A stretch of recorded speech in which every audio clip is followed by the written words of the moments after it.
두 명의 젊은 영국 기자의 목표는 넷플릭스의 영화, 음식, 노벨문학상까지 섭렵한 강대국 한국이 아닌 화려한 한류 뒤에 숨겨진 한국의 이면을 찾아내기 위해 굳이 찾지 않아도 될 것 같은 지역들을 취재하고 있습니다.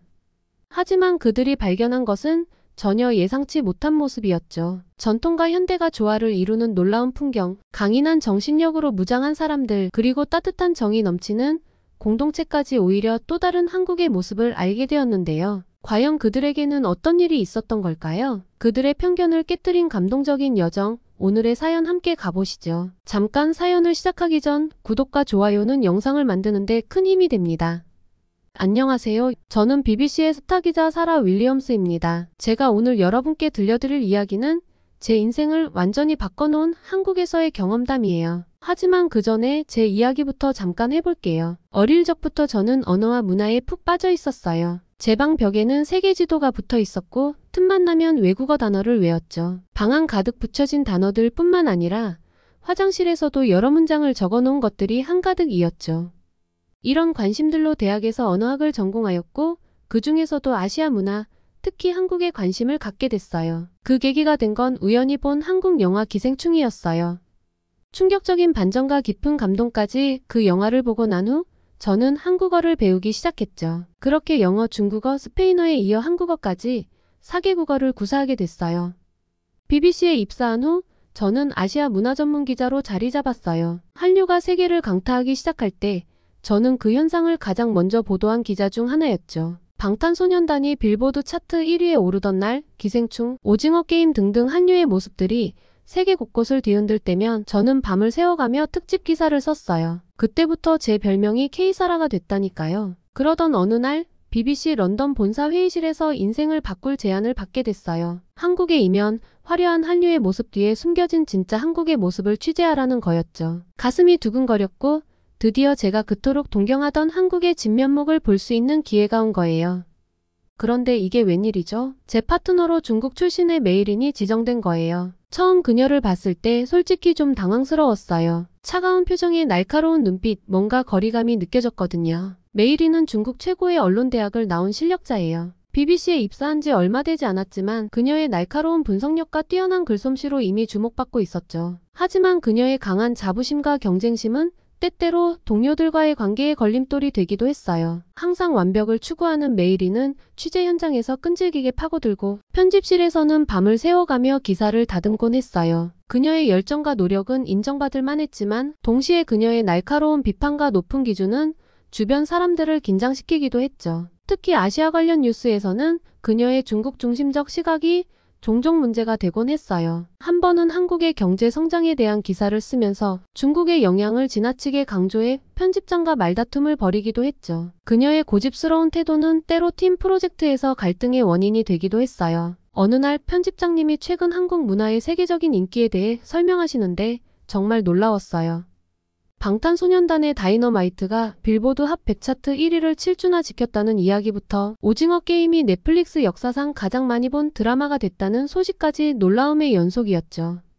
K뷰티도 대단했어요. 제 영국 친구들 중에 한국 화장품을 안 쓰는 사람이 없을 정도예요. 심지어 제 남동생도 한국 스킨케어 제품을 쓰기 시작했다니까요. 그리고 한식, 제가 사는 런던 근처에만 해도 비빔밥 전문점이 5군데나 생겼어요. 김치는 이제 영국 대형마트에서도 쉽게 볼 수 있고요. 제 최애 라면은 신라면인데 매워서 땀을 뻘뻘 흘리면서도 계속 먹게 되는 마력이 있어요. 최근 편집장님이 더 놀라운 소식을 전해주셨어요. 지난해 세계에서 음반과 음원이 가장 많이 소비된 가수 탑10 중 한국 가수가 무려 4자리나 차지했대요.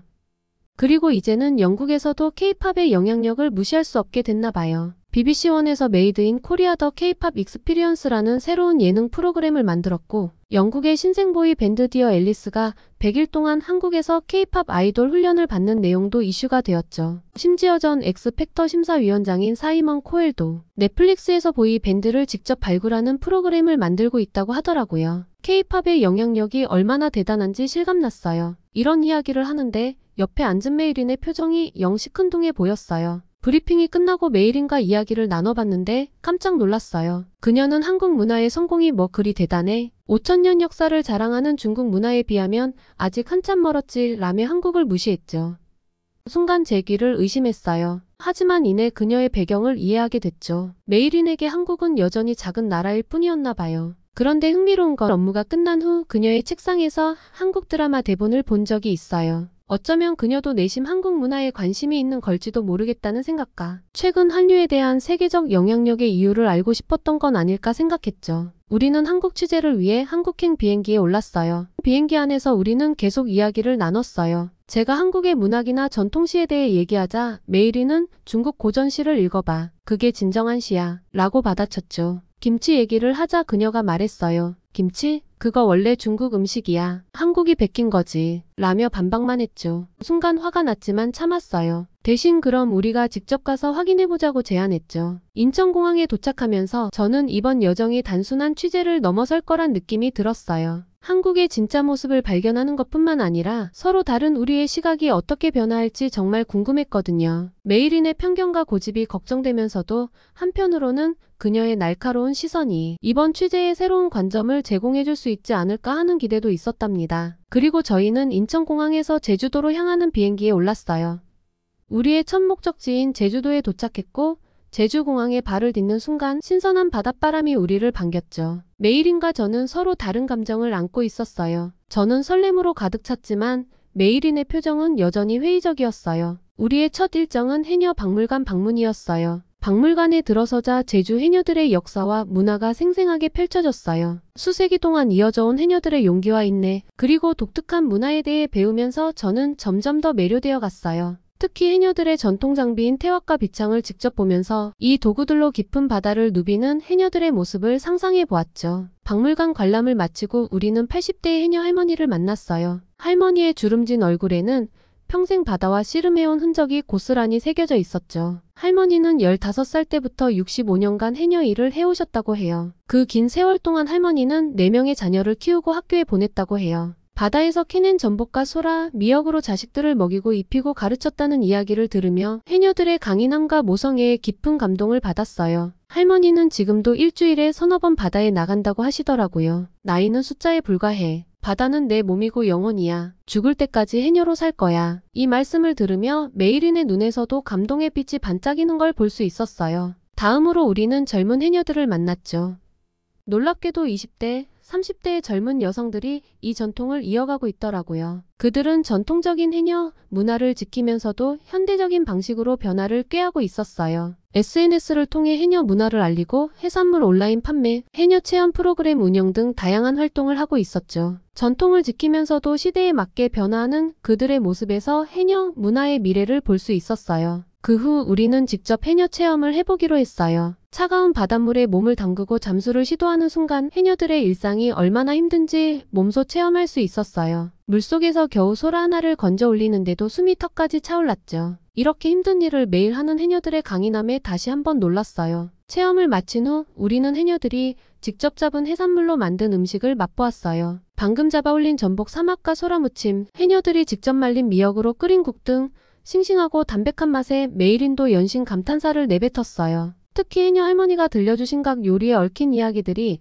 음식의 맛을 더욱 깊게 만들어 주었죠. 저녁 식사 자리에서는 해녀들의 공동체 문화를 직접 경험할 수 있었어요. 서로를 격려하고 위로하는 모습, 웃음 섞인 대화 속에서 느껴지는 끈끈한 유대감이 바로 수백 년간 해녀 문화가 이어질 수 있었던 힘이라는 걸 깨달았어요. 숙소로 돌아가는 길, 메이린의 표정이 오늘 아침과는 완전히 달라져 있었어요. 그녀의 눈에는 존경과 감동, 그리고 약간의 부끄러움이 깃들어 있었죠. 사라, 제가 편견을 가지고 있었네요. 이곳에는 정말 특별한 것이 있어요. 라고 말하는 메이린을 보며 저는 이번 여정이 우리 둘 다에게 큰 변화를 가져다 줄 거란 확신이 들었어요. 제주도에서 우리는 해녀 문화를 통해 한국의 전통과 현대가 어우러진 모습, 강인한 여성들의 삶, 그리고 공동체의 힘을 배웠어요. 이것은 우리의 한국 여정의 멋진 시작이었죠. 제주도에서의 놀라운 경험 후 우리는 전주로 향했어요. 전주 한옥마을에 도착했을 때 처음에는 솔직히 좀 실망했어요. 관광객들로 북적이는 모습에 메이린과 저는 이곳이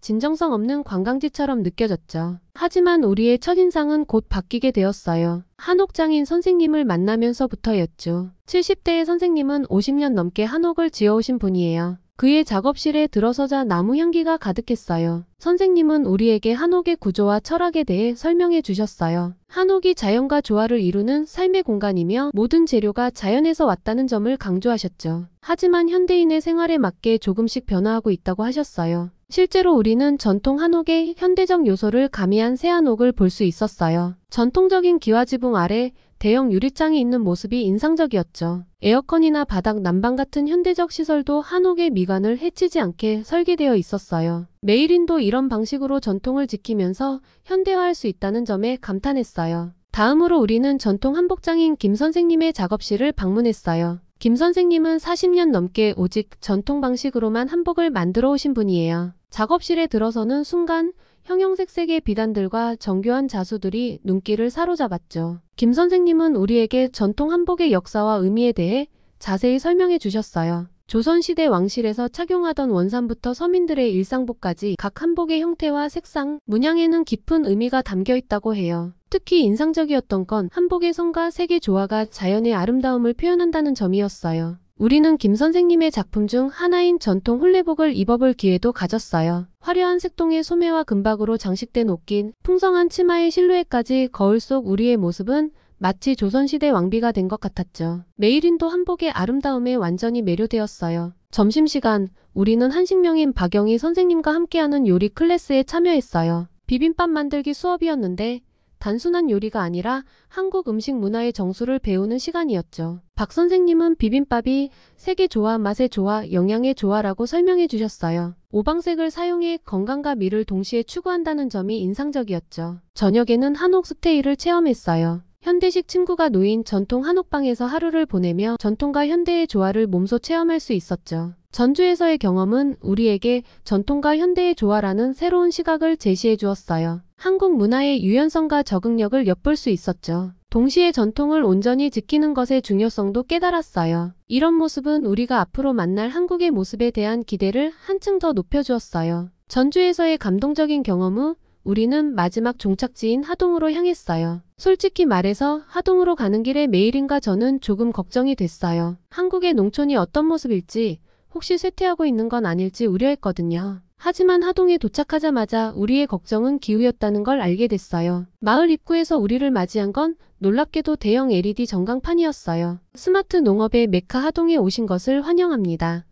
라는 문구가 반짝이고 있었죠. 우리의 첫 인터뷰 대상은 20대 후반의 청년 농부였어요. 그는 우리를 자신의 스마트팜으로 안내했는데 그곳은 마치 미래에서 튀어나온 듯한 모습이었어요. 온도, 습도, 일조량을 자동으로 조절하는 시스템, 드론을 이용한 병해충 관리, 심지어 AI가 작물의 상태를 분석하고 최적의 재배 방법을 제안하는 시스템까지 있었죠. 청년 농부는 전통 농업의 지혜와 최첨단 기술을 결합하고 있다고 설명했어요. 이를 통해 생산성은 높이고 환경 부담은 줄이고 있다고 하더라고요. 메이린도 이런 곳이 한국 농촌에 있을 거라고는 상상도 못했다며 감탄했어요. 다음으로 우리는 400년 전통의 차 재배 농장을 방문했어요. 이곳은 전통 방식을 고수하면서도 세계 시장에 성공적으로 진출한 곳이었죠. 농장주는 우리에게 차 만드는 과정을 보여주셨어요. 손으로 직접 찻잎을 따고 덮고 비비는 과정, 모든 것이 수작업으로 이루어졌어요. 농장주는 차의 가치가 바로 이 정성에 있다고 말씀하셨어요. 기계로는 절대 만들 수 없는 맛과 향이라고 하더라고요. 그는 이어서 유럽과 미국 시장 진출 과정에 대해 이야기해 주셨는데 한국 전통차의 가치를 세계에 알리는 그의 노력에 감동받았어요. 저녁이 되자 마을 전체가 축제 분위기로 물들었어요. 우리는 운 좋게도 마을의 연례 축제날에 맞춰 방문한 거였죠. 주민들은 우리를 반갑게 맞아주셨고 마치 오래된 친구처럼 대해주셨어요. 축제의 하이라이트는 마을 사람들이 모두 참여하는 대형 비빔밥 만들기였어요. 전주에서의 비빔밥 클래스의 경험이 있었지만 이건 완전히 다른 경험이었어요. 커다란 솥에 마을에서 생산된 각종 채소와 나물, 고기를 넣고 주민들이 함께 비비는 모습이 정말 인상적이었죠. 메이린과 저도 참여했는데 그 순간 마치 우리도 이 마을의 일원이 된 것 같은 느낌이 들었어요. 그때 뜻밖의 일이 일어났어요. 비빔밥을 만들던 중 갑자기 비가 쏟아지기 시작한 거예요. 하지만 주민들은 전혀 당황하지 않았어요. 오히려 더 빠르게 움직이기 시작했죠. 몇몇 주민들이 재빨리 주변 가게와 집에서 천막을 가져왔고 다른 주민들은 긴 막대기를 구해왔어요. 순식간에 모두가 하나가 되어 비빔밥 솥 위에 즉석 천막을 만들어냈어요. 어떤 분들은 우산을 들고 와서 재료를 나르는 사람들 위에 씌워주셨고, 또 다른 분들은 비에 젖은 바닥을 재빨리 닦아내며 안전사고를 방지했어요. 우리도 그 열기에 감염되어 함께 도왔죠. 놀랍게도 이 모든 과정이 마치 사전에 계획된 것처럼 조직적으로 이루어졌어요. 결국 우리는 비 오는 가운데서도 무사히 대형 비빔밥을 완성할 수 있었어요. 비에 흠뻑 젖은 채로 우리는 함께 만든 비빔밥을 나눠 먹었어요. 그 맛은 정말 특별했어요. 단순한 음식이 아니라 마을 전체의 마음이 담긴 것 같았거든요. 메이린도 이렇게 맛있는 비빔밥은 처음이라며 감탄했어요. 같이 만들었던 주민들이 다가와 밝게 웃어주며 덕분에 더 맛있는 비빔밥을 만들 수 있었던 것 같다고 말씀해 주셨죠. 저와 메이린은 정말 따뜻한 마음을 느끼며 감동에 벅차 눈물까지 흘렸습니다. 축제가 끝나고 우리는 귀농한 부부를 만났어요. 서울에서 회사원으로 일하다 2년 전 하동으로 이주해온 부부였죠. 그들은 도시의 삶과 농촌의 삶을 비교해 주셨어요. 도시에선 이웃의 얼굴도 모르고 살았는데 여기선 모두가 가족 같다고 하더라고요. 자연과 함께하는 삶, 그리고 직접 기른 음식을 먹는 즐거움은 어떤 것과도 바꿀 수 없다고 말씀하셨어요. 하동에서의 경험은 우리의 시각을 완전히 바꿔놓았어요. 농촌이 뒤처지고 있다는 편견은 완전히 깨졌고, 오히려 전통과 현대가 조화롭게 공존하는 모습에 감동받았죠. 특히 주민들의 따뜻한 정과 강한 유대감은 우리 마음속 깊이 남았어요. 메이린도 깊은 인상을 받은 듯 했어요. 이곳에서 본 공동체 정신, 그리고 전통과 현대의 조화가 정말 놀랍다며 중국의 농촌 개발에도 이런 모델이 필요할 것 같다고 말했어요. 하동을 떠나는 날 마을 주민들이 배웅을 나와주셨어요. 손에는 직접 기른 채소와 과일이 가득했죠. 다음에 올 때는 더 오래 있다가라는 말씀에 우리는 꼭 다시 오겠다고 약속했어요. 하동에서의 놀라운 경험 후 메이린과 저는 서울로 돌아왔어요. 그날 저녁 우리는 호텔 근처에 작은 포장마차를 발견하고 들어가게 되었죠. 소주와 오뎅 그리고 따뜻한 국물이 있는 이 소박한 공간에서 우리는 그동안의 여정을 돌아보는 시간을 가졌습니다. 포장마차의 아늑한 분위기 속에서 우리 두 사람의 한국에 대한 인식이 얼마나 크게 변화했는지 깨달았어요. 주변에서 들려오는 한국인들의 웃음소리와 정겨운 대화를 들으며 이 나라의 문화에 대해 깊이 있는 대화를 나눴죠. 처음 한국에 왔을 때 저는 K-팝과 영화로 대표되는 화려한 한류 문화 이면의 모습을 찾고 싶었어요. 어쩌면 그 이면에 숨겨진 부정적인 면을 발견하길 은연중에 기대했는지도 모르겠어요. 한국에 대한 사랑은 컸지만 한편으로는 너무 과장된 건 아닐까 생각도 했기 때문이었죠. 하지만 제주도의 해녀 문화, 전주의 전통과 현대의 조화, 하동의 혁신적인 농촌 모습을 보며 제 생각이 얼마나 편협했는지 깨닫게 되었죠. 메이린의 변화는 더욱 극적이었어요. 처음에 그녀는 중화사상에 깊이 젖어 한국 문화를 평가절하하는 경향이 있었죠. 하지만 여행이 진행될수록 그녀의 태도가 점점 바뀌어 갔어요. 특히 하동에서 본 스마트팜과 전통차 농장의 공존, 그리고 마을 축제에서 경험한 공동체 정신은 메이린에게 큰 충격을 주었어요. 포장마차 주인 아저씨가 우리에게 서비스로 떡볶이를 내어주셨어요. 그 맛있는 향에 취해 우리의 대화는 더욱 깊어졌죠. 메이린은 자신의 편견을 인정하며 한국 문화의 독특성과 가치를 새롭게 평가하게 되었다고 고백했어요. 저 역시 한국에 대한 제 기존 인식이 얼마나 피상적이었는지 털어놓았죠. 우리는 한국 문화의 정에 대한 개념에 대해 깊이 있는 대화를 나눴어요. 제주 해녀들의 공동체 정신, 전주 한옥마을 주민들의 환대, 하동 농부들의 협력 정신까지 이 모든 것의 근간에 정이 있다는 걸 깨달았죠. 바로 우리가 앉아있는 이 포장마차에서까지도 그 정을 느낄 수 있었어요. 소주 한 잔을 마시며 우리는 한국의 빨리빨리 문화에 대해서도 새로운 시각을 갖게 되었다고 이야기했어요. 이제는 이것이 한국의 빠른 발전과 혁신의 원동력이 되었다는 점을 인정하게 되었죠. 동시에 전통차 제조나 한복 제작에서 보았듯이 한국인들이 필요할 때는 느림의 미학도 잘 간직하고 있다는 점이 인상적이었어요. 포장마차를 나서며 우리는 한국이 단순히 아시아의 작은 나라가 아니라 전통과 현대, 동양과 서양, 자연과 기술이 조화롭게 어우러진 독특한 문화를 가진 나라라는 것을 다시 한번 확인했어요. 서울의 밤거리를 걸으며 우리는 이 여정이 우리의 시각을 얼마나 넓혀주었는지 이야기했어요. 이제 우리가 만들 다큐멘터리는 처음 계획했던 것과는 완전히 다른 모습이 될 것 같아요. 한국의 진정한 모습, 그 복잡하고 아름다운 문화의 본질을 세계에 전하고 싶어졌거든요. 한국에서의 놀라운 여정을 마치고 영국으로 돌아온 지 벌써 한 달이 지났어요. 그동안 메이린과 저는 우리가 경험한 모든 것을 다큐멘터리로 만들기 위해 밤낮 없이 노력했답니다. 편집실에 앉아 수많은 영상들을 보며 우리는 다시 한번 한국에서의 순간들을 되새겼어요. 제주도의 해녀들, 전주의 한옥과 한복, 하동의 스마트팜까지 각각의 장면들이 우리의 마음을 울리는 듯했죠. 특히 하동에서 비를 맞으며 비빔밥을 만들었던 그 순간을 떠올리면 지금도 가슴이 뭉클해져요. 처음 기획했던 것과는 완전히 다른 다큐멘터리가 만들어지고 있었어요. 우리는 한국의 표면적인 모습이 아닌 그 속에 숨겨진 진정한 아름다움과 힘을 보여주고 싶었거든요. 동시에 우리의 편견이 어떻게 깨지고 변화했는지도 솔직하게 담아내려 노력했죠. 메이린과 저는 종종 의견 충돌을 겪기도 했어요. 어떤 장면을 넣고 뺄지, 어떤 메시지에 중점을 둘지 고민에 휩싸였죠. 하지만 그 과정에서 우리는 더욱 가까워졌고 서로의 시각을 이해하게 되었죠. 결국 우리의 다큐멘터리는 한국에 대한 단순한 소개가 아닌 두 사람의 여정과 성장을 담은 이야기가 되었어요. 드디어 다큐멘터리가 완성되고 방영되는 날, 저는 너무나 긴장되었어요. 과연 시청자들이 우리의 의도를 이해해줄까? 한국의 진정한 모습을 제대로 전달할 수 있을까? 불안한 마음으로 첫 방송을 지켜봤죠. 놀랍게도 반응은 폭발적이었어요. 소셜미디어에는 우리 다큐멘터리에 대한 이야기로 가득 찼고 시청률도 예상을 훨씬 뛰어넘었죠. 많은 사람들이 한국에 대한 새로운 시각을 얻게 되었다고 말해주었어요. 특히 한국의 전통과 현대가 조화롭게 공존하는 모습, 그리고 그 속에 살아있는 사람들의 이야기에 많은 분들이 감동받으셨더라고요. 한 시청자는 이런 메시지를 보내왔어요. 이 다큐멘터리를 보고 나서 한국에 대한 제 생각이 완전히 바뀌었어요. 단순히 케이팝과 드라마의 나라가 아니라 깊은 역사와 문화를 가진 나라라는 걸 알게 되었습니다. 이런 반응을 보면서 우리의 노력이 헛되지 않았다는 걸 느꼈어요. 특히 감동적이었던 건 많은 젊은이들이 한국 여행을 계획하게 되었다는 거예요. 그것도 서울이나 부산 같은 대도시뿐만 아니라 우리가 다녀온 제주도,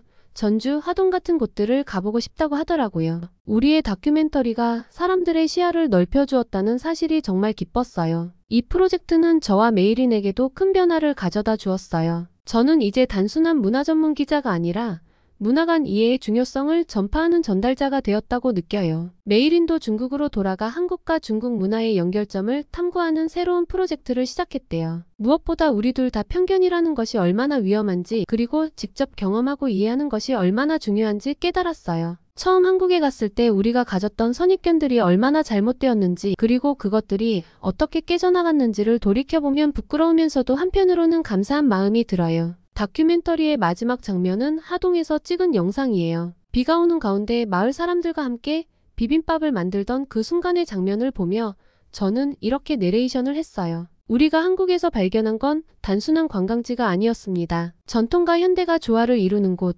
정이라는 이름으로 서로를 보듬는 사람들, 그리고 끊임없이 변화하고 발전하면서도 자신들의 뿌리를 잃지 않는 문화까지, 이것이 바로 우리가 만난 진정한 한국의 모습입니다. 이 다큐멘터리를 통해 많은 사람들이 한국에 대해, 그리고 나아가 다른 문화에 대해 새로운 시각을 가지게 되었으면 좋겠어요. 편견을 버리고 열린 마음으로 세상을 바라볼 때 우리는 얼마나 많은 아름다움과 지혜를 발견할 수 있는지 말이에요. 이제 저는 새로운 여정을 준비하고 있어요. 이번 경험을 바탕으로 다른 나라들의 숨겨진 모습을 발견하고 소개하는 프로젝트를 기획 중이에요. 한국에서의 경험이 저에게 준 깨달음과 열정, 그리고 책임감을 안고 새로운 도전을 시작하려고 해요. 여러분, 저의 이야기가 여러분께 작은 영감이 되었기를 바랍니다. 기회가 된다면 직접 한국을 방문해 보세요. 여러분만의 특별한 순간, 잊지 못할 추억을 만나게 될 거예요. 그리고 그 과정에서 자신의 편견과 마주하고 새로운 시각으로 세상을 바라보는 경험을 하게 될 거예요. 다음에 또 다른 이야기로 찾아뵐게요. 그때까지 열린 마음으로 세상을 바라보는 것 잊지 마세요. 사연은 여기까지입니다. 이번 사연은 어떠셨나요? 저 역시도 비 오는 날 주민들과 함께 비빔밥을 만드는 주인공들의 얘기를 들으며 한국의 정과 따뜻함을 느꼈습니다. 각박한 도시 생활에서 조금 여유를 가지며 한 번쯤 옆에 있는 사람들을 한 번 더 생각해 보는 시간을 가져볼까 합니다. 구독자분들도 함께 이번만큼은 여유의 시간과 가까운 사람을 한 번 더 챙기는 시간을 가져보면 좋을 것 같습니다. 지금까지 감동터치였습니다. 구독과 좋아요 한 번씩 부탁드립니다. 행복하세요.